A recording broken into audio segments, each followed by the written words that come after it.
आधीच्या एका व्हिडिओमध्ये आपण पाहिलं आहे की बदलणारे चुंबकीय क्षेत्र हे विद्युत प्रवाह प्रवर्तित करू शकते आणि असे करण्याचा एक मार्ग म्हणजे पट्टी चुंबकाला वेटोळ्याच्या दिशेने आणि दूर असे हलवणे, किंवा मग आपण असंही करू शकतो की चुंबक स्थिर ठेवला आणि वेटोळ्याला चुंबकाच्या जवळ आणि दूर हलवलं. पण अनेक प्रयोगांनंतर असं लक्षात आलं आहे की वेटोळे हलवणे थोडं अधिक सोयीचं आहे. म्हणून मग या व्हिडिओमध्ये आपण चुंबकीय क्षेत्रात जेव्हा एक छोटं वेटोळं हलवतो तेव्हा प्रवर्तित होणाऱ्या विद्युत प्रवाहाची दिशा कशी लक्षात ठेवायची हे शिकूया.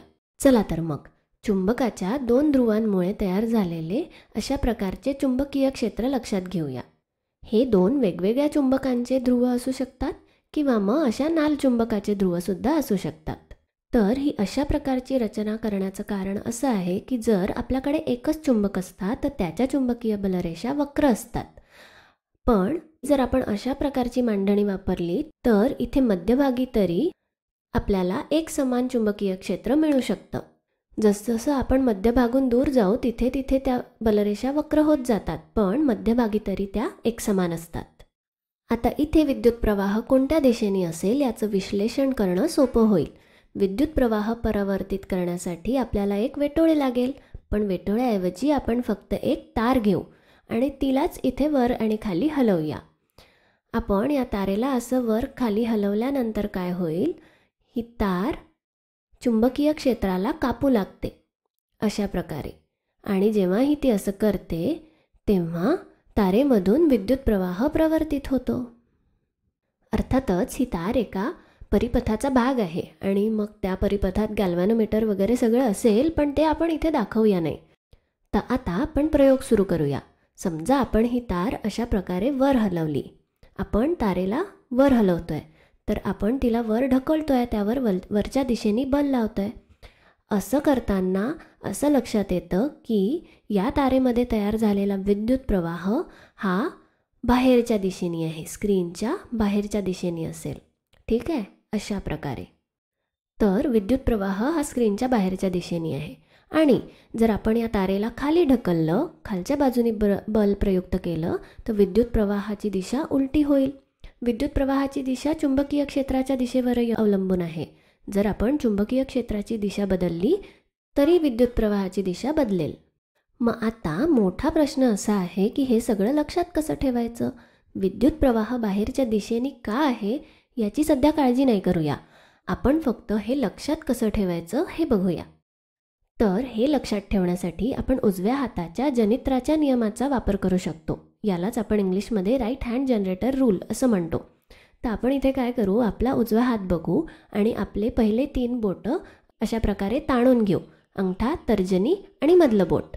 हे तिन्ही बोटं एकमेकांना काटकोनात असायला हवे आणि हे फार महत्त्वाचं आहे. हे तिन्ही बोटं परस्पर एकमेकांना काटकोनातच असायला हवे.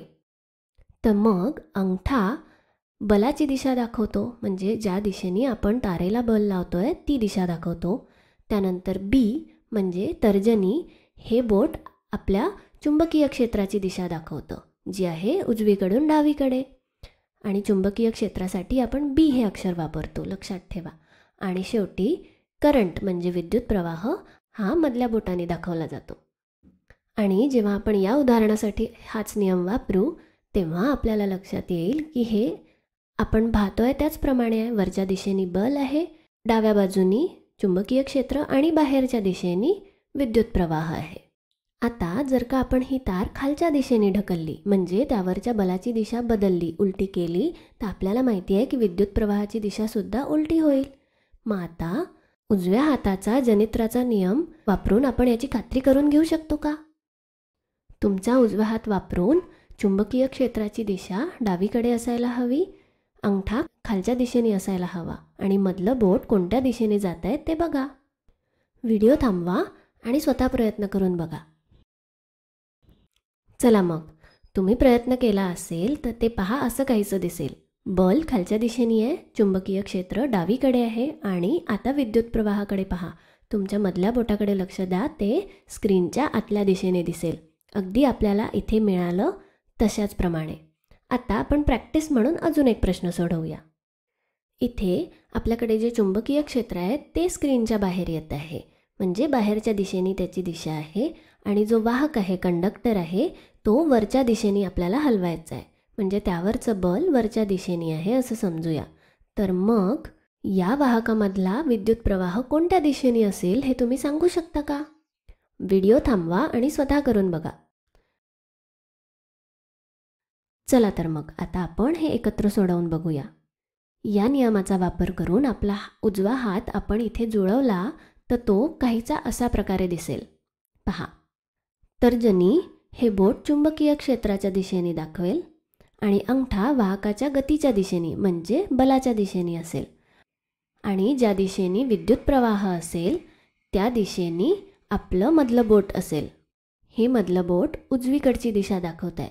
मग याचा अर्थ या वाहकामध्ये विद्युत प्रवाह उजवीकडच्या दिशेने वाहतोय. तर मग या व्हिडिओमध्ये आपण हे पाहिलं की जेव्हा कोणताही वाहक, कोणतीही तार चुंबकीय क्षेत्रात हलवली जाते तेव्हा त्यामध्ये विद्युत प्रवाहाची दिशा शोधण्यासाठी आपण उजव्या हाताच्या जनित्राचा नियम वापरू शकतो. या व्हिडिओसाठी इतकंच. धन्यवाद.